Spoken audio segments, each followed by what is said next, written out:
Database pipeline create చేసామా? Database pipeline create చేయలేదు. Just database create చేసాం అంతేనా? ఒకటే. అదే చెప్పి ఆ త్రీ కమెంట్స్ మీరు ఫాలో అవ్వమన్నా. ఇప్పుడు మనము పైప్లైన్ క్రియేట్ చేద్దాం. ఆ కమెంట్స్ ఎగ్జిక్యూట్ చేస్తారు. 3 కమెంట్స్ ఇచ్చా కదా, సింపుల్ కమెంట్స్. చేసాం. ఓకే. Create select. ఓకే. ఇప్పుడు యాక్చువల్గా ఏం చేయాలంటే రియల్ టైంలో మనకు డేటాబేస్ పర్సన్ ప్రతిసారి మనం okay first of all connections ఇది క్రియేట్ చేయాలి కదా క్లౌడ్లో. మీరు ల్యాప్టాప్ మీదనే ఉన్నారా? పర్లేదు, నేను చేస్తాను. ఒక నిమిషం ఉండండి. క్విక్గా డేటాబేస్ క్రియేట్ చేద్దాం.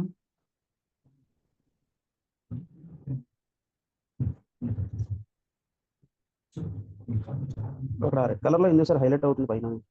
ఇది ఎక్కడ అంటే స్టార్టింగ్ కొంచెం పైకి ఇక్కడ బేసిక్స్ దగ్గర ఇంకా ఫిల్ చేయలేదు కదా, ఎర్రర్స్ కదా ఇవన్నీ. ఫిల్ చేయలేదని అంటే వేరేది అవ్వలేదు, ఓన్లీ డేటాబేస్ తోటే అవుతుంది అలాగా. నార్మల్ గా మనం యాప్ సర్వీస్ కానీ ఇప్పుడు ఫంక్షన్ యాప్ చేసినప్పుడు ఏమో నేను అంత గమనించలే కానీ ఎర్రర్ వచ్చిందంటే అర్థం అంటే ఇక్కడ ఏదైనా లేకపోతే ఎర్రర్ వస్తుంది అంతే. ఇప్పుడు చూడండి balance 82 something project database copy చేయాలి, మీకు తెలుసు సర్వర్. ఓన్లీ ఈస్ట్ యూఎస్ ఒకటే సపోర్ట్ చేస్తుంది. మిగతా కొడితే రావట్లే. రాదు అంతే.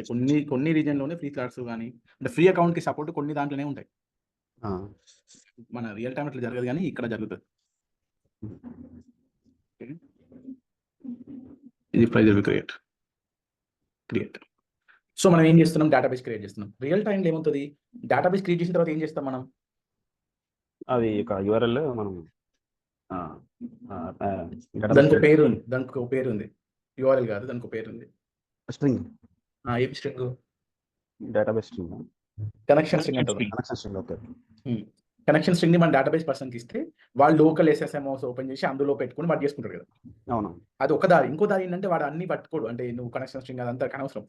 వాడు ఏమేమి డేటాబేస్ క్రియేట్ చేయడానికి కావాల్సిన టేబుల్స్ అన్ని కూడా ఒక డాక్యుమెంట్ క్రియేట్ చేసుకుంటాడు. ఎగ్జాంపుల్, ఇప్పుడు ఇదొక ప్రాజెక్ట్.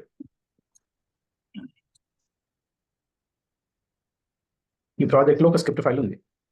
ఇదేంటిది? ఏం స్క్రిప్ట్ ఇది? అది SQL స్క్రిప్ట్. Create table. ఇది ఒక టేబుల్ అని, నెక్స్ట్ ఇంకో టేబుల్, తర్వాత ఇంకో టేబుల్, అలా కొన్ని టేబుల్స్ క్రియేట్ చేస్తాను చూసినా. ఇదంతా క్వెరీ రాసుకుంటావు, పెద్ద క్వెరీ. అన్ని తర్వాత ఇండెక్సెస్ అని ఉంటాయి. అంటే డేటాబేస్ లో అదొకటి టేబుల్ కాకుండా ఇండెక్స్లు ఆల్టర్ చేసిండు, ప్రొసీజర్స్ క్రియేట్ ఏమేమో మొత్తం పెద్దగా ఇట్లా రాసుకుంటారు. అర్థం. SQL డెవలపర్ రాస్తారు కదా సార్? ఇదంతా డెవలపర్ రాస్తారు, మనకు సంబంధం లేదు. మనకు ఎందుకో తెలియదు. అవునా? యాక్చువల్ వాళ్ళు రాసి ఎట్లుంటుంది తెలుసా, 20,000 లైన్లు 30,000 లైన్లు కూడా ఉంటుంది. అంటే మరీ కాంప్లెక్స్ ప్రాజెక్ట్స్ అయితే అట్లీస్ట్ 100 లైన్లు అయితే ఉంటుంది. అంటే ఆ ప్రాజెక్ట్ DB స్ట్రక్చర్ ప్రకారం ఇలా మొత్తం రాసి మనకి ఇస్తారు. అర్థమవుతుందండి? సో మనం అది ఏం రాస్తారనేది మనకు అనవసరం, ఎందుకంటే మనం రాయం కాబట్టి. అంతేనా? సో ఇప్పుడు మనం ఏం చేయాలంటే, ఇప్పుడు వాడి ఏదైతే ఒక స్క్రిప్ట్ క్రియేట్ చేసుకోవడం దాన్ని .SQL తో సేవ్ చేసుకోవాలి. గుర్తుపెట్టుకోండి. ఒక నోట్ ప్యాడ్ ఓపెన్ చేసుకొని .SQL లాగా సేవ్ చేసుకోండి దాన్ని. వాడు సేవ్ చేసి ఇస్తారు మీకు. అంటే వాడు ఇక్కడ పుష్ చేస్తారు, ఒక రెపో క్రియేట్ చేస్తారు, మీరు DB రెపో అని క్రియేట్ చేసి క్లోన్ URL వాడికి ఇస్తారా? వాడు ఈ ఫైల్ ఇలా పుష్ చేస్తాడు. వాడు పుష్ చేసిన తర్వాత నువ్వేం చేస్తావు? డేటాబేస్ లోకి కనెక్షన్ ఎస్టాబ్లిష్ చేస్తాం. మనం దాన్ని డేటాబేస్ లోకి ఇది ఇచ్చాను. ఒక నిమిషం, ఏదోలే. సరే, ఇప్పుడు ఏం చేద్దామంటే, మీకు ఈ స్క్రిప్ట్ ఫైల్ ఇచ్చి user.sql అని. ఇప్పుడు ఏం చేయాలంటే, ఇలా వాడు ఇచ్చినట్లు అన్ని క్వెరీస్ ఏమున్నా మొత్తాన్ని తీసుకుపోయి మన డేటాబేస్ లో ఎగ్జిక్యూట్ చేయాలి. అలా చేయాలంటే మనం ఏం చేయాలి, మనము పైప్ లైన్ క్రియేట్ చేయాలి. అంతేనా? సో పైప్ లైన్ ఎలా సార్ ఇక్కడ ఇంపార్టెంట్. సో ఇది అసలు నేను స్టార్ట్ కూడా చేయాలి. పైప్ లైన్ కొంచెం కూడా చెప్పలేదు అసలు. చెప్పలేదు. అయితే ఓకే. ఇప్పుడు మీరు ఇంతవరకు ఎన్ని లాంగ్వేజెస్ పైప్ లైన్స్ చూసారు మీరు ఇప్పటిదాకా? HTML, React, Vue, Angular, .NET backend. అవును కదా. ఇప్పుడు HTML ఈ టాస్క్ గుర్తున్నాయి ఎవరికైనా? ఏంటి టాస్క్లు HTML? ఇది కాపీ ఫైల్స్ ఇంకా బిల్డ్ ఆర్టిఫాక్ట్ అంతే కదా, అంతకంటే ఏం లేదు కదా. ఇప్పుడు రియాక్ట్ అయితే ఒక npm ఇన్స్టాల్ అనేది ఉంది. అవునా? npm install, npm build. .NET కేమో .NET SDK అని ఉంది. అవునా? First task. .NET SDK, .NET build. అంటే మీరు ఏ ప్రోగ్రామింగ్ లాంగ్వేజ్ తీసుకున్నా ఫస్ట్ టాస్క్ ఏముంటది ఎప్పుడైనా? First task build pipe lines ఉంటాయి. బిల్డ్ పైప్ లైన్ లో ఫస్ట్ టాస్క్ ఏంటి, ఏముంటది? ఏజెంట్ లో మనం ఏజెంట్ లోపల సాఫ్ట్వేర్ ని ఇన్స్టాల్ చేయాలి. చేయాలి. ఎందుకంటే అలా ఇన్స్టాల్ చేయకపోతే ఏజెంట్ కి ఆ లాంగ్వేజ్ ఒక ఏలియన్ లాంగ్వేజ్ లా ఉంటుంది, దానికి ఏం అర్థం కాదు. అంతే కదా. కానీ HTML కి మనం ఎందుకు ఏం సాఫ్ట్వేర్ ఇన్స్టాల్ చేయలేదు? ఎందుకోసం అంటే హెచ్టిఎంఎల్ని అర్థం చేసుకోవడానికి ఏమీ సాఫ్ట్వేర్స్ అవసరం లేదు. అది మదర్ టంగ్ లాగా అనమాట అన్ని ఓఎస్ఎస్కి. అన్ని ఓఎస్లు అందరూ బై డిఫాల్ట్ అర్థం చేసుకుంటే హెచ్టిఎంఎల్ అర్థమవుతుందా? So Yeah. హెచ్టిఎంఎల్ని మనము దేనికి కన్వర్ట్ చేయాల్సిన అవసరం లేదు. అది ఆటోమేటిక్గా ఆ ఫైల్ని as it is copy push చేస్తే అది అర్థం చేసుకుంటుంది ఆ సాఫ్ట్వేర్. అర్థమైందా? ఆ ఏజెంట్ పాయింట్ అర్థమైందా? Yes. అయితే సేమ్ డేటాబేస్ టాస్క్ కూడా సేమ్ ఉంటుంది చూడండి. కాపీ ఫైల్స్ సేమ్ ఇదే. ఇక్కడ నువ్వు గుర్తుందా? ఇక్కడ ఏమంటారు అది? ఇక్కడనేమో ఇక్కడ ఈ టార్గెట్ సెలెక్ట్ చేసుకుంటావు గుర్తుందా? ఇట్లా Yeah. కాపీ చేస్తావు. Yeah. నెక్స్ట్ ఇక్కడ దాన్ని పేస్ట్ చేస్తావునా? Yes. సేమ్ ఇక్కడ కూడా డీబీ కూడా ఒక పర్టికులర్ లాంగ్వేజ్ కాదు, అది ఒక పర్టికులర్ ప్రోగ్రామింగ్ లాంగ్వేజ్ కాదు. సో దాన్ని కూడా ఏ సాఫ్ట్వేర్ ఇన్స్టాల్ చేయము. ఫ్యూచర్లో చూడండి మనము ప్రోగ్రామింగ్ లాంగ్వేజ్ కానీ చాలా వాటికి పైప్లైన్స్ క్రియేట్ చేస్తాము. వాటన్నిటికీ ఇవే టాస్క్లు ఉంటాయి. అర్థమైందా? ఇది ఎప్పుడు ఇవ్వాలంటే అదొక ప్రోగ్రామింగ్ లాంగ్వేజ్ కాకపోతే ఇదే ఇవ్వాలి. క్లియర్? సో ఇప్పుడు ఈ పైప్లైన్కి వెళ్ళండి. ఇది మన పైప్లైన్ రన్ చేశాను. ఇది కదా పైప్లైన్. ఇది దీంట్లో ఆర్టిఫాక్ట్ క్రియేట్ అవుతుంది. ఆర్టిఫాక్ట్ క్రియేట్ అయింది ఇక్కడ. అది అందులో ఏముంటే ఏముంటుంది? యాజ్ నువ్వు ఏ ఫైల్ ఇచ్చినావు అదే ఫైల్ ఉంటుంది అక్కడ. నువ్వేం కన్వర్షన్స్ ఏమి ఉండవు కదా. అది డాటెడ్ అయింది అనుకో మీకు DLL EXE అని కనబడుతుంది. రియాక్ట్ అయితే HTML అని కనబడుతుంది. అవునా? Yes. ఈ కాపీ ఫైల్ అంటే ఏం చేయదు. నీ కోడ్లో ఏముందో యాజ్ తీసుకుపోయి ఏజెంట్కి ఇచ్చేస్తుంది. దానిలో కన్వర్షన్ లాంగ్వేజ్ స్పెసిఫిక్ ఏమి ఉండదు. అర్థమైందా ఈ point? Yeah. Yeah. So pipeline అయిపోయింది. మరి రిలీజ్ ఏంటి? ఇంకా బిల్డ్ ఇవే ఉండవు అనమాట, డైరెక్ట్ గా ఆ కాపీ ఫైల్ చేసి బిల్ కొట్టేసి అదే ఉన్న ఫైల్ తీసుకుని పెట్టేస్తుంది అంతే. అదేం దాన్ని కన్వర్ట్ చేయడము, బిల్ చేయడము, ఎర్రర్ చెక్ చేయడం అట్లా ఏమి ఉండదు. Yeah. ఇప్పుడు నేను ఒక డీబీది క్రియేట్ చేస్తాను. ఇది రిలీజ్ ఎలా ఉంటుంది చూద్దాం. సో దీనికి మనము ఒక ఆర్టిఫాక్ట్ ఇవ్వాలి. ఏదో ఆర్టిఫాక్ట్ ఇవ్వండి. 1 జాబ్ 0 టాస్క్. ఇక్కడ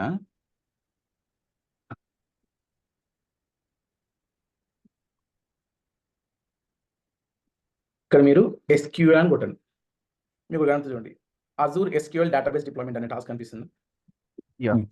ఇది సెలెక్ట్ చేసుకోవాలి. ఎందుకంటే మనము మన క్వెరీని ఒక DBలోకి డిప్లాయ్ చేస్తున్నాం. అంతేనా? ఇంత ముందు వరకు ఏం సెలెక్ట్ చేసుకున్నాం టాస్క్ రిలీజ్లో?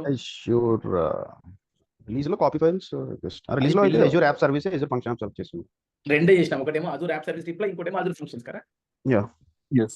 ఇప్పుడు మూడోది చేస్తున్నాం. అదేంటిది? Azure SQL database deployment. Okay. Yeah. So దీంట్లో ఏం చేయాలంటే సర్వీస్ కనెక్షన్ సెలెక్ట్ చేసుకుంటారు కామన్.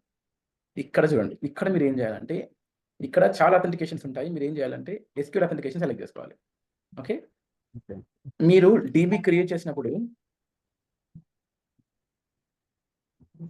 ఇది మీ DB అవును. ఇక్కడ మీరు పని చేయాలి. ఏం పని చేయాలా?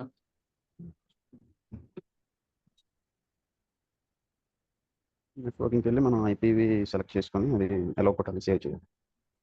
చేయకపోతే పర్మిషన్ ఉండదు. నీ సర్వర్ అసలు ఓపెన్ ఎర్రర్ వస్తుంది లాగిన్ అవ్వదు క్వెరీలోకి. ఇప్పుడు కనెక్షన్ స్ట్రింగ్ కొట్టండి. ఇందులో ఈ ఫస్ట్ పార్ట్ ఏంటి? సర్వర్ అంటే ఏంటి? ఇదేనా? సర్వర్ ఈజ్ ఈక్వల్ టు ఇక్కడ నుంచి ఇంతవరకు సర్వర్ అంతేనా? Yes. అది కాపీ చేయాలి. ఇక్కడ పేస్ట్ చేయాలి. డేటాబేస్ పేరు ఏంది? ఇదేనా? ఇనిషియల్ క్యారెక్టర్ మీ డేటాబేస్ B82. Yeah. ఇది మీ డేటాబేస్. కాపీ చేయాలి, పేస్ట్ చేయాలి. User name Venki24. Copy paste. Password అక్కడ ఉండదు. అవునా? పాస్వర్డ్ మనం ఇచ్చింది ఇక్కడ పెట్టుకోవాలంటే.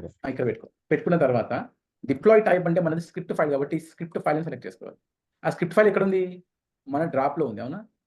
ఇది కదా స్క్రిప్ట్ ఫైల్. అది కొట్టాలి అంతే. ఇంకా నువ్వు చేయాల్సింది ఏం లేదు. ఇక్కడ వచ్చిన తర్వాత నువ్వు సేవ్ అని రిలీజ్ అని కొట్టాలి. కానీ ఇదొక రాంగ్ మెథడ్. ఇందులో ఒక ప్రాబ్లం ఉంది. ఎవరైనా చెప్తారా ఏంటి ప్రాబ్లం అని? సరే ఫస్ట్ అయితే మీరు చూడండి ఏం జరుగుతుందో చూడండి. ఇప్పుడు నేను రిలీజ్ చేస్తున్నా నా కోడ్ని.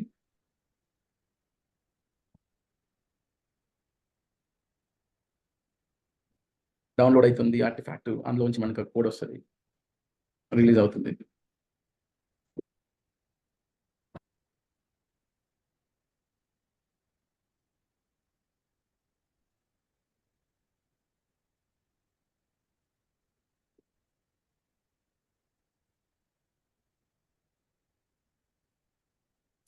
సక్సెస్ఫుల్ అంటే ఏమేంటది? ఇక్కడ వచ్చి క్వెరీ ఎడిటర్ కొడితే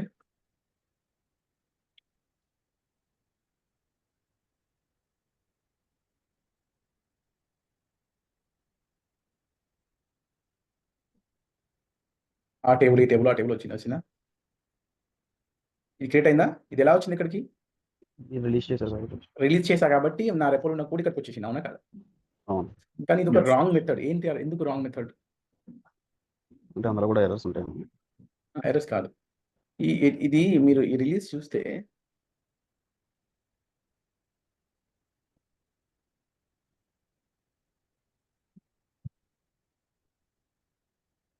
ఇక్కడ డైరెక్ట్ పాస్వర్డ్ కనబడుతుందా?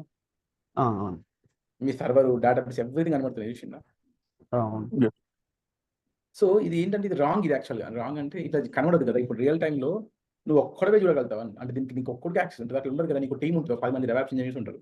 ఒక్కొక్క ప్రాజెక్ట్లో వర్క్ చేస్తారు. బట్ అందరికీ చూస్తుంటారు. అది తప్పు కదా, అట్లా కనపడకూడదు. అర్థమైందా? అంటే ఇప్పుడు పాస్వర్డ్ అందరికీ ఒకటే ఉంటుందా సార్? మారితే లేదు, అంటే ఎవరి ప్రాజెక్ట్ పాస్వర్డ్ ఆడుకుంటుంది, అవునా కదా? ఇప్పుడు ఒకే ప్రాజెక్ట్లో ఒకే పాస్వర్డ్ ఉంటుందా? ఒక్క అడ్మిన్ ఉంటే ఒకటే ఉంటుంది. మామూలుగా ఒకటే ఉంచుతారు, 10 ఉంచారు. ఈ ప్రాజెక్ట్ మొత్తానికి కూడా ఒకటే అడ్మిన్, ఒకటే పాస్వర్డ్ ఉంటుంది. అయితే ఇట్లా ఉంటే మరి దీన్ని ఏం చేయాలంటే, ఇక్కడ వేరియబుల్స్ అని ఒకటి ఉంది చూసారా, వేరియబుల్స్. Yes. అది క్లిక్ చేసి ఇక్కడ యాడ్ అని కొట్టాలి.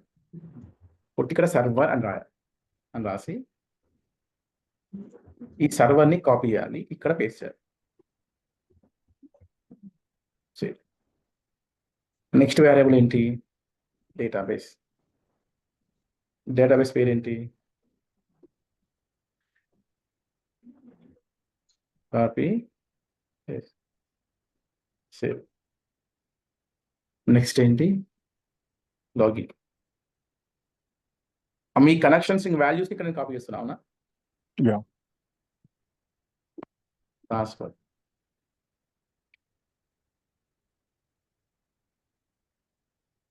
సేవ్ సేవ్ చేయాలి. అయితే ఇప్పుడు ఇక్కడ కనకపోతే ఏం లాభం? అక్కడ కనబడతాయి కదా వాడికి. ఇక్కడ కనబడకుండా ఇక్కడ కనబడతాయి కదా వాడికి, అవునా? Yeah. అలా కాకుండా ఏం చేయాలి? ఇక్కడ లాక్ ఉంటుంది, ఇక్కడ లాక్ కొట్టాలి. లాక్ కొట్టి సేవ్ చేయాలి. ఇప్పుడు చూడండి కనబడతలేవా? Yeah.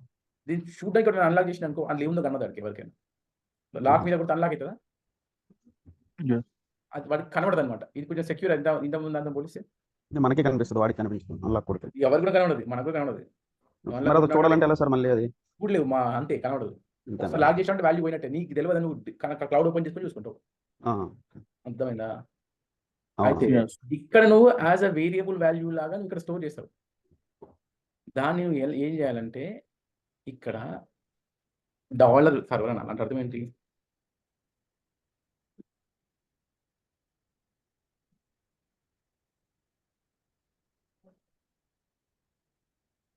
దీని అర్థం ఏంటి? దీని క్రెడెన్షియల్స్ అన్ని మనం లాక్ చేసాం. డాలర్ అంటే read the value of the variable. Yeah. ఇప్పుడు సర్వర్ అనేది ఒక వేరియబుల్ నేమ్, అవునా? Mhm. ఇక్కడ ఉంది కదా సర్వర్ అనే variable name. Yeah. Dollar server అంటే ఇందులో ఏ వాల్యూ ఉందో అది అక్కడికి వస్తుంది. అర్థమవుతుందా అండి? Okay. ఇక్కడ డిక్లేర్ చేసిన వేరియబుల్ ని ఇక్కడ కాల్ చేసుకుంటున్నాం మనం. Hmm. ఇప్పుడు నేను రన్ చేస్తా, నాకు సక్సెస్ అవుతుందా ఫెయిల్ అవుతుందా చెప్పండి? ఇది సక్సెస్ ఫెయిల్ ఎర్రర్ వస్తుంది గ్యారంటీ. ఎర్రర్ మెసేజ్ చూసి అది ఎందుకు ఫెయిల్ అయిందో చెప్పండి. ఎవరికైనా ఐడియా వచ్చిందా ఇది ఫెయిల్ అవుతుంది ఎందుకని ఏమైనా తెలుస్తుంది? ఎవరికైనా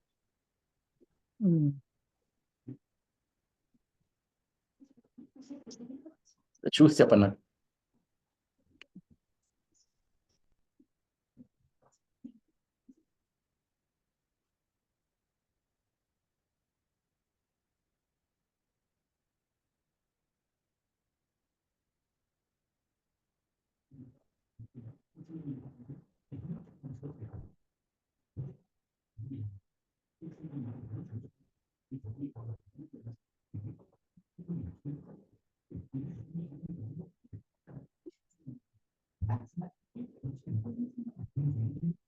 డిపార్ట్మెంట్ నేమ్ ఆల్రెడీ డేటాబేస్ లో ఇన్సర్ట్ అయింది. Already same data database లో exist అయింది. Same. మనం already ఇంతకు ముందు పుష్ చేసాం. ఆల్రెడీ మనం డిపార్ట్మెంట్ వన్ పుష్ మళ్ళీ పుష్ చేస్తే అది పోతుందా? పోదు. ఎర్రర్ వస్తుందా మనకి? వచ్చింది. అది ప్రాబ్లం అనమాట. కానీ మీకు ఇక్కడ అది లేకుండా ఉంటే ఎగ్జిక్యూట్ అయిపోయేది, అవునా? Yeah. ఆల్రెడీ ఈ సింక్ అయ్యే డేటా అందులో క్లౌడ్ లో పుష్ చేసాం కాబట్టి మళ్ళీ ఇది వెళ్ళట్లేదు. మళ్ళీ వెళ్ళట్లేదు. డిపార్ట్మెంట్ వన్ అనేది ఆల్రెడీ ఉందని చెప్తుంది మనకు. నువ్వు ఇంకోటి Ah. ఎందుకు పెట్టుకుంటున్నావు? ఆల్రెడీ ఉంది అంటే సక్సెస్ అయినట్టేనా? అది రీడ్ చేసినంత ప్రాపర్ సక్సెస్ అయినట్టేనా? Yeah. Yeah. సరే, ఇప్పుడు ఇది కూడా రాంగ్ మెథడ్. ఒక్క 2 నిమిషాలు టైం ఇస్తా, ట్రై చేయండి అది రాంగ్ ఎందుకో చెప్పడానికి. ఒక్కసారి ఇది చూసి ఒక్క 1 మినిట్ టైం ఇస్తే చెక్ చేయండి. ఇది తప్పు మెథడ్, ఇది ఎందుకో ఒక ఆలోచించండి.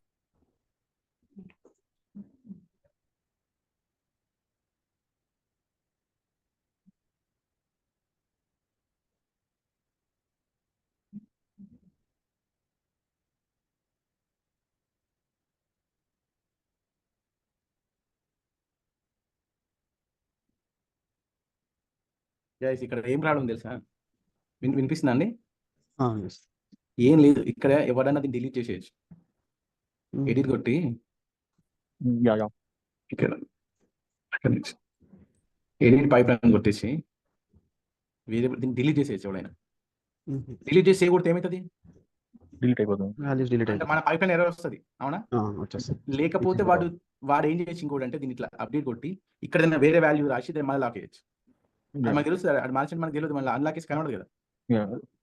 ఎవడైనా దాన్ని ఖరాబ్ చేయాలనుకుంటే ఈ పనులు చేయొచ్చు. అర్థమవుతుందా? మాక్సిమం చేస్తారా సార్ అలాగా? ఎవ్వరు చేయరు, బట్ అట్లా ఉంటుంది, ఎవ్వరు చేయరు. అంటే ఇది ఒక ఈ మెథడ్ లో ఉన్న ఫ్లా ఇది అనమాట. ఇది కూడా కరెక్ట్ మెథడ్ కాదు, అంతేగాని ఎవరు వచ్చి నీకు చేస్తుంటే అట్లా ఎవ్వరు చేయరు. అట్లా జరగదు కానీ ఇక్కడ లాక్స్ అప్లై చేసుకోవచ్చా మనము, డిలీట్ చేయకుండా ఎడిట్ చేయకుండా? అట్లా ఈ మెథడ్ లేదు, అది మూడో మెథడ్ అనమాట, థర్డ్ మెథడ్ అనమాట. ఓకే. సో ఫస్ట్ మెథడ్ లో ప్రాబ్లం ఏంటి? ఫస్ట్ మెథడ్ లో వాల్యూస్ అని కనిపిస్తున్నాయి, నీకు మొత్తం పాస్వర్డ్ అని. సెకండ్ మెథడ్ ప్రాబ్లం ఏంటి? డిలీట్ చేసే స్కోప్ ఉంది, అది అప్డేట్ చేసే స్కోప్ ఉంది. యా. సో ఈ రెండు కరెక్ట్ కాదు, అందుకే మూడో మెథడ్ ఉంది. ఆ మెథడ్ ఏంటంటే మనకు క్లౌడ్ లో కీ వాల్స్ అని ఉంటుంది. క్లిక్ కొట్టండి, క్రియేట్ చేయండి.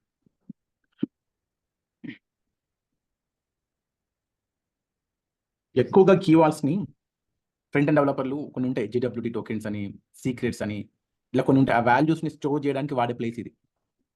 ఇదేంటంటే మర్చిపోద్దు, ఈ కీ వాల్ట్ క్రియేట్ చేసేటప్పుడు యాక్సెస్ కాన్ఫిగర్ చేసి వాల్ట్ యాక్సెస్ పాలసీ సెలెక్ట్ చేయాలి. ఇది సెలెక్ట్ చేయకపోతే మీకు మిమ్మల్ని ఆ కీ వాల్ట్ లోకి వెళ్ళనియదు అనమాట. అర్థమవుతుందా? హలో. సో ఈ కీ వాల్ట్ వల్ల ఉపయోగం ఏంటి? క్రియేట్ కొట్టే కీ వాల్ట్ వల్ల ఉపయోగం ఏంటంటే ఏదైనా సెక్యూర్ డేటా ఉంది అనుకో, ఏదైనా పాస్వర్డ్స్ ఇంకేదైనా ఉంటే అవన్నిటిని కూడా ఈ కీ వాల్ట్ లో క్రియేట్ చేసుకుంటాం. ఇప్పుడు మనం ఏం చేద్దామంటే మన సర్వర్ డేటా మొత్తాన్ని తీసుకొచ్చి ఈ కీ వాల్ట్ లో పెట్టుకుందాం. అర్థమైనా? కీ వాల్ట్ లో పెట్టుకొని పైప్ లైన్ లోకి ఈ కీ వాల్ట్ లో నుంచి డేటాని రీడ్ చేద్దాం. ఇది ఎక్కువగా వాడుతుంటారు రియల్ టైం. దీనికి ఒక కీ ఉంటుందా సార్ అప్పుడు? కీ చూడండి, చూస్తే తెలుస్తుంది. అంటే కీ అని కాదు, నాకు ప్రొసీజర్ ఉంటుంది కదా. ఏంటో ఇప్పుడు ఫినిష్ చెప్తా. కీ అంటే సంథింగ్ ఐడి ఇలాంటివి చూడండి, ఒక నిమిషం చూస్తారు కదా, 1 minute. ఇక్కడ మీరు ఏం చేయాలి,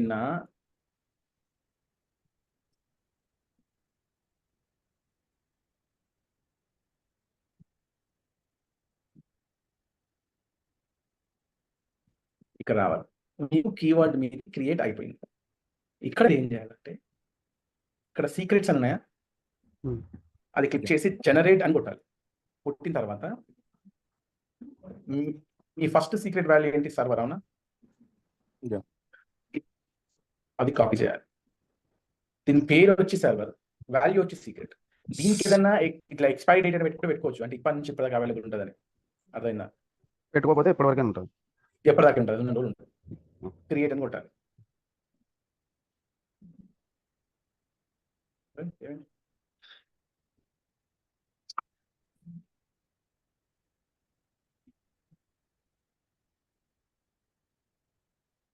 డేట్ అవుతుందా? నేను అక్కడ కొడుతున్నా.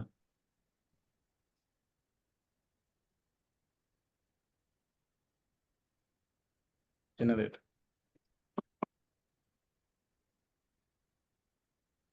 Secret create.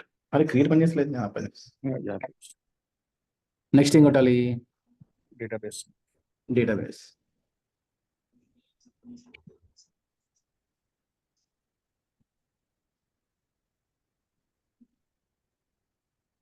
Create. Next user name, password. Login Venky 24. Create.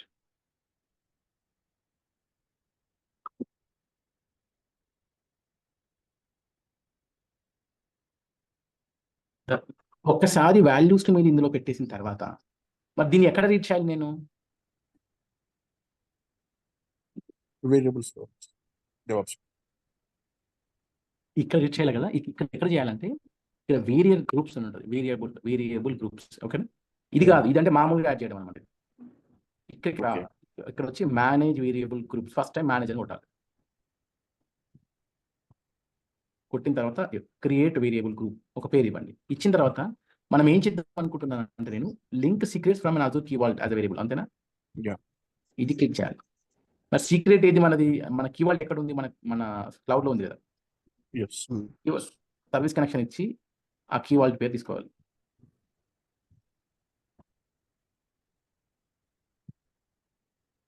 ఇది నా కీవర్డ్. కానీ ఇక్కడ ఒక ఎర్రర్ వస్తుంది. ఏం ఎర్రర్ వచ్చింది చూడండి. ఏమంటుందంటే ఇప్పుడు కీవాల్ట్ ఇది ఎక్కడుంది? క్లౌడ్ లో Cloud. ఇప్పుడు నువ్వు ఎక్కడో ప్రస్తుతము DevOps. DevOps. ఇందులోంచి క్లౌడ్ లోపలికి వెళ్ళి అది సెక్యూర్డ్ కీవర్డ్ లోపలికి వెళ్ళి ఆ వాల్యూస్ తెచ్చుకోవాలంటే నీకు ఏదైనా ఉండాలి, అంటే నీకు ఏదైనా అథరైజేషన్ ఉండాలి కదా. నువ్వు Yes, క్లౌడ్ లో yes. వెళ్ళి నువ్వు సెక్యూర్ అంటే నువ్వు కీవర్డ్ ఎవరు పడతాడు పోయి తీసుకుంటే కదా ఎందుకు సెక్యూర్, అవునా? Yeah. అందుకే నీ సర్వీస్ కనెక్షన్ కి గెట్ లిస్ట్ సీక్రెట్ పర్మిషన్స్ ఉండాలి. గెట్ అంటే ఏంటి? క్లౌడ్ లోకి వెళ్ళి తెచ్చుకోవడం, లిస్ట్ అంటే డిస్ప్లే చేయడం. ఈ రెండు పర్మిషన్స్ ఉండాలి. పాయింట్ అర్థమైందా? Yeah. ఇది ఇక్కడ నువ్వు ఏం చేయాలంటే ఇక్కడ యాక్సెస్ పాలసీస్ అని ఉంటాయి. ఇందులో క్రియేట్ అని కొట్టాలి. ఈ కీవర్డ్ లో ఉంటాయి. ఇందులో మనకు సీక్రెట్ పర్మిషన్స్ ఏం కావాలి? Get to list. Get list. ఎవరు కావాలి పర్మిషన్స్? ఇప్పుడు ఇక్కడ నుంచి నువ్వు అందులోకి ఎలా వెళ్తున్నావు? డెవాప్స్ నుంచి క్లౌడ్ లోకి ఎలా వెళ్తున్నావు? Through keyword Service connection bro. Service connection. మీ సర్వీస్ Service కనెక్షన్ కి కావాలి. పాయింట్ అర్థమైందా? Yeah. ఓకే.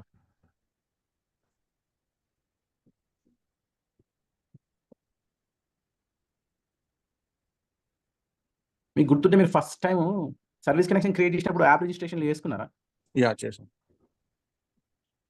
ఇక్కడ సర్టిఫికేట్స్ క్రియేట్ చేసాం.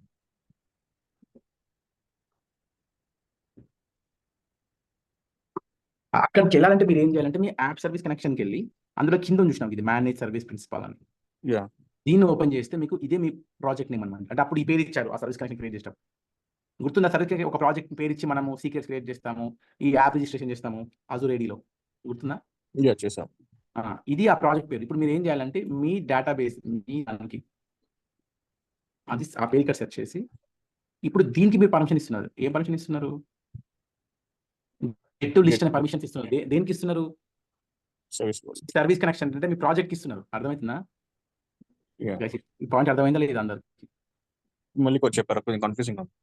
ఇప్పుడు ఏంటంటే నీ పైప్ లైన్ ఉంది, ఇది నీ పైప్ లైన్. ఇప్పుడు ఏమంటుంది? నీకు పర్మిషన్ లేదు రాను అంటుంది నాకు. ఎవరు డెవాప్ నుంచి క్లౌడ్ లోకి ఎవరు వెళ్తున్నారు కీస్ తీసుకోవడానికి? Service connection. సర్వీస్ కనెక్షన్ వెళ్తుంది కదా. ఇక్కడ నుంచి కదా క్లౌడ్ వచ్చేది మనకు. ఇక్కడ నుంచి కదా క్లౌడ్. అయితే ఈ సర్వీస్ కనెక్షన్ క్రియేట్ చేసి దానికి ఒక ప్రాజెక్ట్ పేరు ఇచ్చిన గుర్తుందా? ఒక యాప్ రిజిస్ట్రేషన్ అన్నాము. ఆ సర్వీస్ కనెక్షన్ కి ఒక పేరు ఇచ్చి అది ఎలా క్రియేట్ చేసా గుర్తుందా మీకు? గుర్తుంది. అప్పుడు యాప్ రిజిస్ట్రేషన్ ఒక పేరు ఇచ్చాము. ఇచ్చిన తర్వాత సీక్రెట్ కాపీ చేసాం, టెనెంట్ ఐడి, క్లయింట్ ఐడి అవన్నీ కాపీ చేస్తాం. Yes, yes. ఆ ప్రాజెక్ట్ పేరుకి నువ్వు ఏముండాలంటే నీకు పర్మిషన్స్ ఉండాలి. ఎలా చేస్తాము? ఇక్కడ క్రియేట్ అనాలి. ఏం పర్మిషన్స్? Get to list. ఎవరికి ఉండాలంటే ఆ ప్రాజెక్ట్ పేరుకి. ఏ ప్రాజెక్ట్ అయితే నీ సర్వీస్ కనెక్షన్ క్రియేట్ చేస్తావో దానికి. నెక్స్ట్ ఇట్లా కొడితేనే అప్పుడు పర్మిషన్స్ వస్తాయి. అర్థం కాలేదు? అయిందా?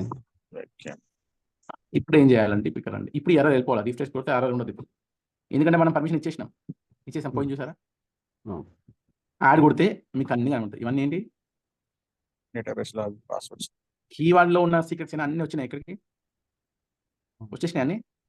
Yeah. సేవ్ కొట్టండి. సేవ్ కొట్టిన తర్వాత ఏం చేయాలంటే మళ్ళీ రిలీజ్ చేసుకోండి. రిలీజ్ ఎడిట్ కొట్టి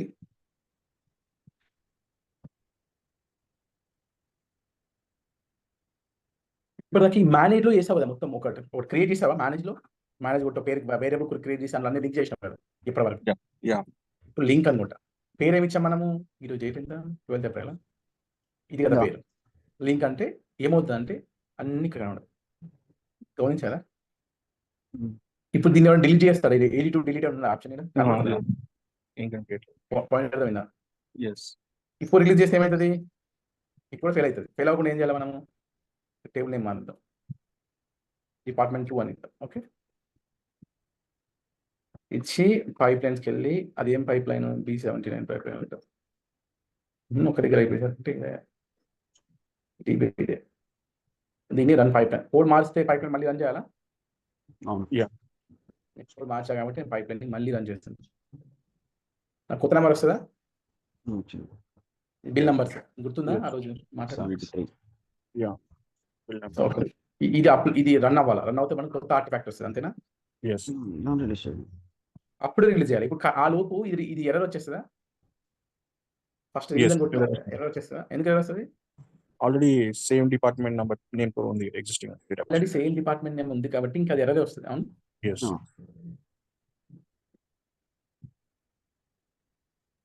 ఇది కూడా ఎర్రర్ చెప్తుంది. అరే సేమ్ ఉంది మళ్ళీ అదే పుష్ చేస్తూ ఉంటున్నాను. Yeah. సో ఇప్పుడు మన పైప్ లైన్ రెడీ అయిపోయిన పైప్ లైన్ ఇప్పుడు రిలీజ్ చేస్తుంది. ఎప్పుడు క్రియేట్ రిలీజ్ అని ఫస్ట్ టాస్క్ ఏమవుతుంది చూడు అక్కడ, waiting for an agent. Cloud నుంచి మనకు విఎం రావాలి వస్తుంది.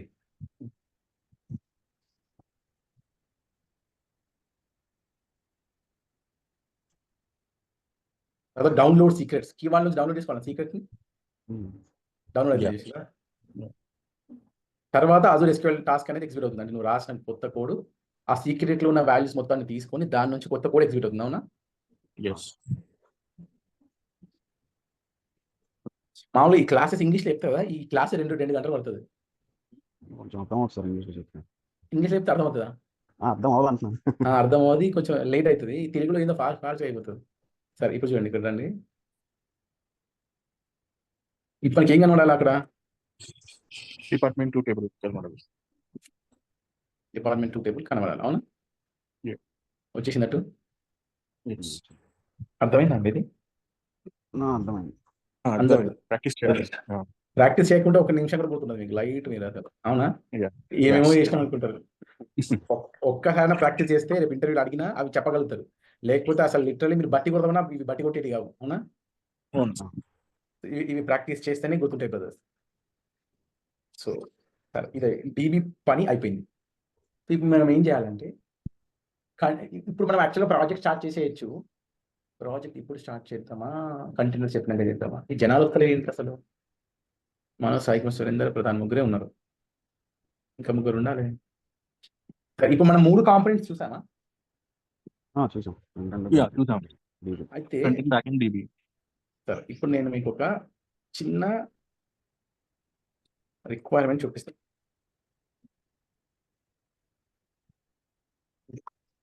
ఇది ఒక ప్రాజెక్ట్, చాలా చిన్న రిక్వైర్మెంట్. దీన్ని చదివి మీకు ఏం అర్థమవుతుంది, దీని నుంచి మనం ఏమేమి చేయొచ్చో చెప్పండి నాకు. అంటే మీకు ఒక 2 నిమిషాలు టైం ఇస్తా. 2:41 అయింది, 2:45కి వస్తాను నేను. అది చదివి ఈ ప్రాజెక్ట్ ఇంప్లిమెంట్ చేయాలా, మీకు అసలు ఏం అర్థమైందో నాకు చెప్పండి.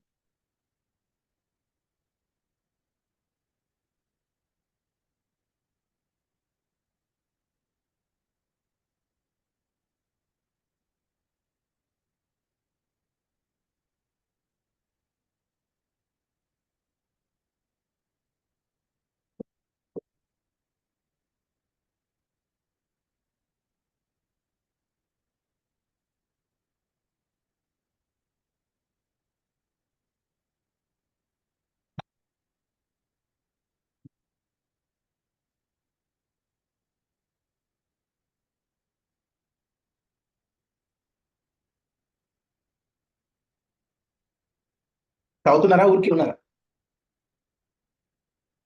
కనీసం ఆలోచిస్తున్నారండి? యా చదువుతున్నా, అర్థం చేస్తాను. చదువు. Yeah.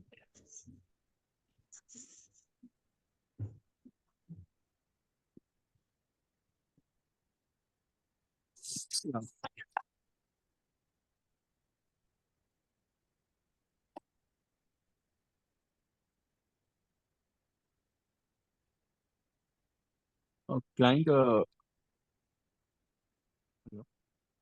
చెప్పండి.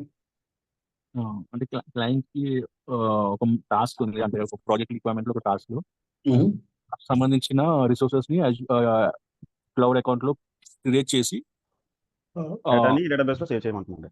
ఆ డేటాని డేటాబేస్ అంటే ప్రతి టాస్క్ కి ఒక రిక్వైర్మెంట్ ఉంది. Every task has its own design and information, instructions ఉన్నాయి. ఆ ప్రతి టాస్క్ పుష్ చేసినప్పుడల్లా అవి ఇంప్లిమెంట్ అయ్యి ఆ ఒక రికార్డ్స్ ని డేటాబేస్ లో స్టోర్ చేయమని చెప్తున్నారు. ఈ అప్లికేషన్ పేరు ఏంటంటే టాస్క్ మేనేజ్మెంట్ సిస్టమ్. ఇక్కడ ఏమంటుంటే క్లయింట్కి ఏం కావాలంటే, ఈ wants to manage task and the status. ప్రతి టాస్క్ ఒక స్టేటస్ ఉంటుంది. స్టార్టెడ్, ఓపెన్డ్, క్లోజ్డ్, అలా ఆ టాస్క్ ఉంటే అది మేనేజ్ చేయాలి వాడు. అయితే ఇది చేయడానికి admin can create the task in the portal, save database, data in database. అంటే అర్థం ఏంటంటే, ఇక్కడ ఒక అడ్మిన్ పోర్టల్, ఒక వెబ్ పోర్టల్ ఉంది, ఒక డీబీ ఉంది. అవునా? Yeah. అంటే 2 పోర్టల్స్ ఉన్నాయి. దాని ద్వారా దీంట్లో పెడుతున్నట్టే బ్యాక్ ఎండ్ కూడా ఉంది. అవునా? అంటే ఇక్కడ మనకు 3 కాంపోనెంట్స్ అని అర్థమవుతుంది. అవునా కదా? ఇక్కడ ఏంటి, ఇప్పుడు task status will get updated once the user has taken any action. అంటే యూజర్ గారు ఏదన్నా దానిలో, అంటే ఆ స్టేటస్ ఏంటంటే, ఇప్పుడు ఫస్ట్ స్టార్టెడ్ అనో క్లోజ్డ్ మార్చినప్పుడు ఆ టాస్క్ అనేది అప్డేట్ అవ్వాలి. అంతేనా? Yes. తర్వాత ఏమనంటే each task has its own specified document ఉంది, దాన్ని మనం సేవ్ చేసుకోవాలి. అవునా? Yeah. ఇది ఈ పర్టికులర్ ప్రాజెక్ట్ చేయడానికి ఇది యాక్చువల్లీ నిజంగా రిక్వైర్మెంట్ డాక్యుమెంట్ అంటే చాలా పెద్దగా ఉంటుంది. ఒకసారి చూపిస్తాను. యాక్చువల్ రియల్ టైంలో 15 పేజీలు 20 పేజీలు అలా ఉంటుంది. ఇప్పుడు మీకు ఇది చూసుకోండి. ఇప్పుడు ఇది చూడండి ఓవర్ వ్యూ అని చదవండి. ఇది ఏంటి చెప్పండి. ABC Business- Limited is a US-based financial services company that has a main office in Europe and a branch office in San Francisco. ఈ 2 లైన్ల ద్వారా మీకు ఏమర్థమైంది? ఒక ఫైనాన్షియల్ కంపెనీ, దానికి main branch head branch New York లో ఉంది. దానికి సంబంధించిన బ్రాంచ్ శాన్ ఫ్రాన్సిస్కో లో ఉంది. క్లౌడ్ అడ్మిన్ లాగా మీకు ఏమర్థమైంది? ఏం చేయొచ్చు మీరు? ఓకే, ఒక ప్రాజెక్ట్ క్రియేట్ చేసి ఏబిసి అనే ప్రాజెక్ట్ క్రియేట్ చేసి రీజియన్ తెలిసింది యుఎస్ అని. Yeah. ఈ పర్టికులర్ 2 లైన్ల మీద మీకు గుర్తున్న ఏ ప్రాజెక్ట్ సెలెక్ట్ చేసుకోవాలి? అంటే రీజియన్ సెలెక్ట్ చేస్తావా మనం? ఆ రీసెర్చ్ గ్రూప్ సెలెక్ట్ చేస్తావు, రీజియన్ సెలెక్ట్ చేస్తావా? Yes. ఎలా సెలెక్ట్ చేస్తారు region? Client location Client requirement. మరి నీ క్లయింట్ లొకేషన్ తెలిసింది ఇక్కడ? యా దీని పర్పస్ అదనమాట. ఈ 2 లైన్లలో మనకు అది అర్థం కావాలి. ఇట్లా డాక్యుమెంట్ ఉంటుంది. ఇట్లా మొత్తం రాసి అది ఏదో రాస్తారు వాళ్ళు, అన్ని చదువుకొని దాని ప్రకారం చేయాలి. కానీ మళ్ళీ డిస్కస్ చేద్దాం. సరే, ఇప్పుడు ఇప్పుడు డాక్యుమెంట్ కూడా మనకి ఎక్స్పీరియన్స్ రిలేటెడ్ గా ఇస్తారా, లేదంటే ఎవరికైనా ఇచ్చేస్తారా 2-3 అట్లా ఉండదు. మీ టీంకి ఇస్తారు. మీ టీం అంతా కూర్చొని డిస్కస్ చేసుకుంటారు. నీకు ఒక్కడికి ఈజీ చేసే అన్నారు. నీకు ఒక్కడికి ఏం తెలుస్తుంది? అదే కదా. యా మనకు టీం ఉంటుంది అక్కడ. మన సీనియర్ మేనేజర్ ఉంటాడు, మన కింద జూనియర్ అనలిస్ట్ ఉంటాడు. వాళ్ళందరూ ఒక 7-8 మెంబర్స్ టీం ఉంటుంది. ఇదంతా ఒక ప్రాసెస్ కింద ఒక స్టెప్ బై స్టెప్ వెళ్తూ ఒక ఉంటుంది. మీటింగ్స్ ఉంటాయి. ఆ మీటింగ్స్ పెట్టుకొని ఆ రిక్వైర్మెంట్ డాక్యుమెంట్ బిజినెస్ అనలిస్ట్ అని ఉంటాడు, వాడు ఇస్తారు మనకు డాక్యుమెంట్. చదువుతాం మనం అందరం. సేమ్ డాక్యుమెంట్ ఇస్తారు అందరికి. ఇప్పుడు ప్రోగ్రామర్ గా ఉన్నాడు అనుకో, వాడు చదివితే వాడు ఎలా అవుతాడంటే అదే డాక్యుమెంట్ ఉంటుంది. వాడి నుంచి ఏం తీసుకుంటాడు? అది ఇలా ఫ్రంట్ ఎండ్ ఉంది, డాక్యుమెంట్ డేటాబేస్ ఉంది, బ్యాక్ ఎండ్ ఏ లాంగ్వేజ్ వాడాలా, అట్లా అర్థమవుతుందా? డాక్యుమెంట్ ని టెస్టర్ ఇచ్చాడు. టెస్టర్ ఉంది అనుకో, టెస్టర్ ఏం చేస్తారు? డాక్యుమెంట్ చదివి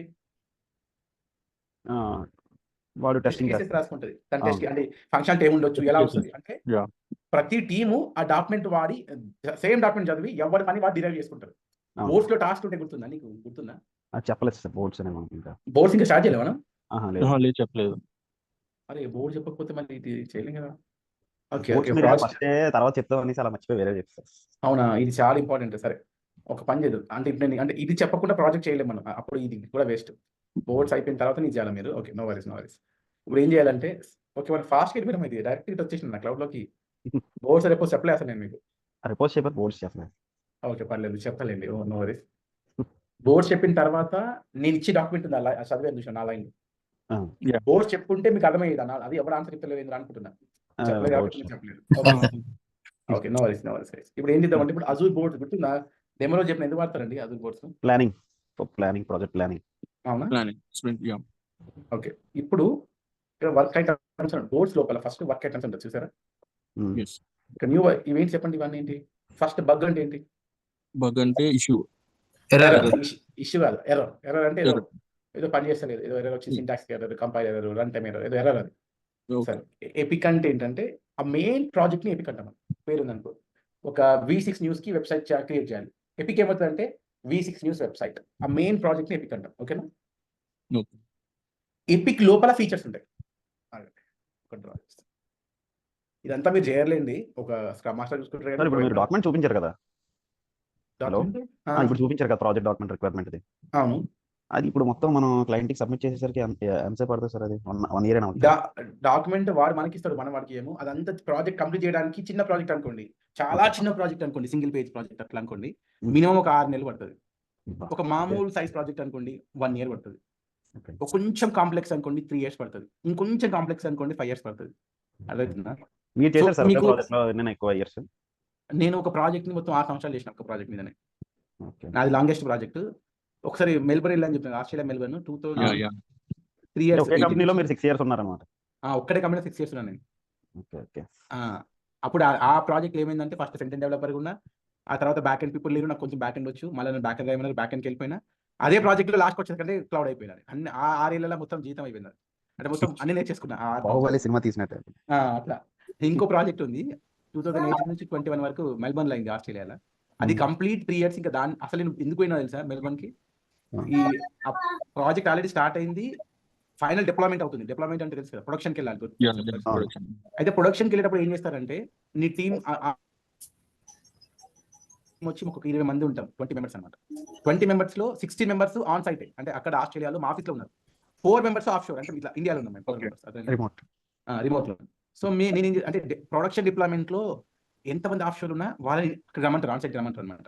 ఎందుకంటే అక్కడ ఏమైనా ఫెయిల్యూర్ అయినా ఏదైనా కూడా ఇండియాలో ఉన్నోడు సరిగా రెస్పాండ్ అవ్వకపోవచ్చు, టైంకి ఎలా ఉంటుంది, వాడు దొరకడు కదా, వాడి ఆరోగ్యం బాగా అంటాడు, ఎట్లన్నా అవును. ఏమన్నా అనొచ్చు కదా, Yes, yes. పక్కన ఉంటే వేరు కానీ ఇక్కడ ఉంటే వేరు కదా, అట్లని Hmm. ఆ production deployment Yeah. Important resource అని మాత్రం అక్కడ రమ్మంటారు. ఓకే.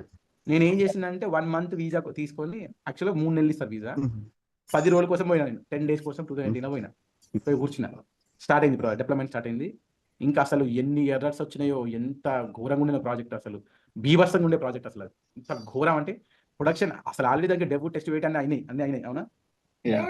ప్రొడక్షన్కి వచ్చిందంటే ఆల్రెడీ 3 ఫీజులు దాడతాడు, డెవ్ అయిపోతుంది, టెస్ట్ అయిపోతుంది, యూఐటీ అయినాక ప్రొడక్ట్ వస్తుంది కదా. అవును. యూఐటీ ఉంటాడా, యూఐటీ అంటే ఏంటి, User User acceptance, acceptance client test. accept చేసినాక production. ఆ క్లయింట్ గాడు యాక్సెప్ట్ చేయలేదు, యూఐటీ అయిపోయింది, వాడు ఏదో ఇట్లా ఊరికే చూసుకున్నాడు, ఏదో ఓకే అన్నాడు, నేను వాడు దాన్ని ప్రాపర్గా వాడు చూడలే, వాడు నేను వెళ్ళిన తర్వాత ఇంకా ప్రొడక్షన్ డిప్లాయ్మెంట్ ఇంకో 10 రోజులు ఉంది, 10 రోజులలో ఆ డేట్కి నేను డేట్ కూడా ఇప్పుడు ఉంది, August 19కి వెళ్ళిన, August 29కు 30కు ఏదో ఉండే ఆ రోజు ప్రొడక్షన్ డిప్లాయ్మెంట్. పోయిన తర్వాత నేను వెళ్ళిన, మొత్తం ఒక మీటింగ్ పెట్టిన, కూర్చున్నాము, నేను ఒక్కొక్క మాడ్యూల్ చెప్తూ చేసుకున్నప్పుడు క్లయింట్కి డౌట్ వచ్చింది ఒకటి, ఏంటి ఇలా ఉందని వాడు మొత్తం టెస్ట్ చేస్తే వాడు అనుకున్న ప్రాజెక్ట్ రాలేదట, వాడికి అనుకున్నట్టుగా రాలేదట. ఓకే. అర్థమవుతుందండి. వాడు ఏం చేసిందంటే ఇదంతా అసలు నా ప్రాజెక్టే కాదు, పైసలు నాకు అన్నాడు ఫస్ట్. 1 year టైం వేస్ట్ చేసి అది, అంటే ఎట్లా టైం వేసిందంటే ఆ ప్రాజెక్ట్ 20 మంది ఉండే అని చెప్పిన కదా, Yeah. ఇద్దరే టెస్టర్స్, ప్రోగ్రామర్స్ మాత్రం 3 ఫ్రంట్ ఎండ్ వాళ్ళు, 2 బ్యాక్ ఎండ్ వాళ్ళు, 2 DB వాళ్ళు అనమాట. ఒక BA, ఒక ప్రాజెక్ట్ మేనేజర్, ఒక ప్రొడక్ట్ మేనేజర్, మొత్తం 20 మంది సైజ్ మొత్తం. ఒక SAP పర్సన్ ఉన్నాడు, ఒక ఇంటిగ్రేషన్ పర్సన్ ఉన్నాడు. అయితే వీళ్ళందరూ జీతాలు ఎవరు ఇస్తారు, క్లయింట్ ఇస్తాడు తెలుసా. ఇస్తాడు. ఆ పైసలన్నీ కంపెనీ ఎప్పుడు జలగలిగేది, వాడికి ఏంటంటే ఇంతమంది కలిసి ఇంత గలీజ్ చేసిరా అంటే, యూఐటీకి టైం లేకుండా, యాక్చువల్ ఏంటంటే 1 year ప్రాజెక్ట్, ఒక 3 months development, 3 months 2 months testing, 1 month యూఐటీ అనుకున్నారు. కానీ ఏమైంది తెలుసా, January 1st స్టార్ట్ అయితే అనుకోండి, వీళ్ళు డెవలప్మెంట్ టీమే 8 నెలలు తీసుకుంది, 3 నెలలు కంప్లీట్ చేయాల్సింది. టెస్టర్ ఏం చేసిందంటే వాళ్ళు 2 నెలలు చేయాల్సింది, వాళ్ళు 3 నెలలు చేసింది, 11 నెలలు ఈ రెండుట్లో అయిపోయింది. యూఐటీకి 2 నెలలు ఇవ్వాల్సింది అక్కడ 1 week లేకుండా అనమాట, అంటే చాలా ల్యాగ్ అయిపోయేసరికి వాళ్ళు సరిగ్గా చేయలేవాడు, ఏదో చూసి బాగుంది అనుకున్నాడు, తర్వాత వాళ్ళు వాడు ఏందో మమ్మల్ని ఆపేసేసి ఇంకా నన్ను ఆపేమన్నారు, నువ్వు ఏం డిప్లాయ్ చేద్దాను అనమాట. డిప్లాయ్ చేయకపోతే అక్కడ అడ్వాంటేజ్ ఏం జరిగిందంటే, నాకు ఫ్రంట్ ఎండ్ వస్తుంది, బ్యాక్ ఎండ్ వస్తుంది, నాకు అంటే నాకు రియాక్ట్ వస్తుంది, నాకు డాట్ కూడా వస్తుంది అనమాట. ఆల్రెడీ నేను 4 years చేసి ఉన్నా నేను ఏంటి ప్రోగ్రామర్గా. అయితే ఏమవుతుంది, అక్కడ ఉన్న ప్రోగ్రామర్ కూడా వెళ్ళిపోయింది, బ్యాక్ ఎండ్ డెవలపర్ డాట్ చేసి కూడా వెళ్ళిపోయింది, 3 టీంలలో మెయిన్ పర్సన్ వెళ్ళిపోతే, ఇప్పుడు అది మా ప్రోడక్ట్ మేనేజర్ వచ్చిండు, పరిచయం అవుతున్నాడు, టైం లేదు, క్లయింట్ పైసలు అడుగుతున్నది, $1 million కాస్ట్, $1 ఏం చేయాలి అర్థం కాలేదు. ఇక నేను ఏం చేశాను అంటే, నేను కొంచెం హెల్ప్ చేస్తా సార్ అని చెప్పి కూర్చుంటే, ఇక నేను చేయడం స్టార్ట్ చేసిన, అది ఆ 10 రోజుల్లో ప్రొడక్షన్ డిప్లాయ్మెంట్ అయిపోయింది, అంటే డిప్లాయ్ చేయలేదు, 1 month అయిపోయింది, ఆ ఇష్యూస్ అన్నీ వస్తే రిజాల్వ్ చేసుకుంటూ పోతే ఇక నన్ను 3 సంవత్సరాలు ఉంచేసుకున్నారు. అంటే ఫస్ట్ ఏం చేసిన 3 నెలల వీసా మీద పోయినా కదా, 3 నెలల తర్వాత ఏం చేసిన, నేను ఇంటిపోతా అని చెప్పి, నాకు మా వైఫ్ని వదిలేసి నేను ఉండలేక, ఇలాంటి మా పిల్లలు నేను వెళ్ళిపోతా, నువ్వు ఎట్లా పోతావు అంటారు మా వాడు. అది అట్లా వెళ్ళిపోతావు అంటే, మా భార్య నది వారం వచ్చి వచ్చిన అని చెప్పి, మీ వైఫ్ అని చెప్పేసి నాకు నా భార్య వీసా అప్లై చేసింది, 1 yearకి అప్లై చేసింది వీసా, 1 year అయిపోయింది, ఆ మొత్తం సెట్ చేసి అంతా 20 మంది టీం ఉండే కదా, 20 members ఉండే, 11 మందిని తీసేసిండు ఆ టీంలోకి వెళ్ళి, 9 మందినే ఉంచాను అనమాట. కాస్ట్ ఎక్కువైపోతుంది ప్రాజెక్ట్, అంటే క్లయింట్కి వాళ్ళందరూ జీతాలు అవన్నీ ఇవ్వాలి కదా, అట్లా 1 year అయింది, 2 years అయింది, ఫైనల్గా 3 years అయిన తర్వాత దాన్ని క్లయింట్కి ఇవ్వడము, అంటే 2 yearsలో అయిపోయింది, 2 yearsలో ప్రొడక్షన్ డిప్లాయ్ చేసినాము. డిప్లాయ్ చేసిన తర్వాత కూడా 1 year సపోర్ట్ ఉంటుంది, అంటే ఏమైనా ఇష్యూస్ వచ్చినా ఎవరైతే ఆ ప్రాజెక్ట్ డెవలప్ చేసిందో వాళ్ళు అక్కడే ఉండాలన్నమాట, ప్రాజెక్ట్ మీద ఉండాలి. ఎందుకంటే ఒకసారి డిప్లాయ్ చేసినాము, ఎండ్ యూజర్కి వెళ్ళింది, అక్కడ ఏమైనా ఇష్యూస్ రావచ్చు కదా, లేదంటే వాళ్ళ చేంజ్ రిక్వెస్ట్ ఉంటుంది, ఏదైనా కొత్త ఫీచర్ కావాలంటారు కదా, అది 1 year ఉండే అనమాట, 1 year ఉండే, అట్లా జస్ట్ 1 week 10 days కోసం పోయి 3 years ఉండాల్సి వచ్చింది అండి. ఇక్కడ కరోనా రాకపోయింటే అన్నీ ఉంటుంది అబ్బా, సర్లే ఎందుకు లేదని, సరే ఇవన్నీ ఎందుకు కానీ, ఎందుకు చెప్పింది అంతా సర్లే. ఓకే, ఇప్పుడు మీరు ఏం చేయాలి, ఈరోజు ఏం చేస్తే చెప్పండి, టాస్క్ ఏంటి ఈరోజు? SQL డిప్లాయ్ చేయడం, SQL రిలీజ్ పైప్లైన్స్.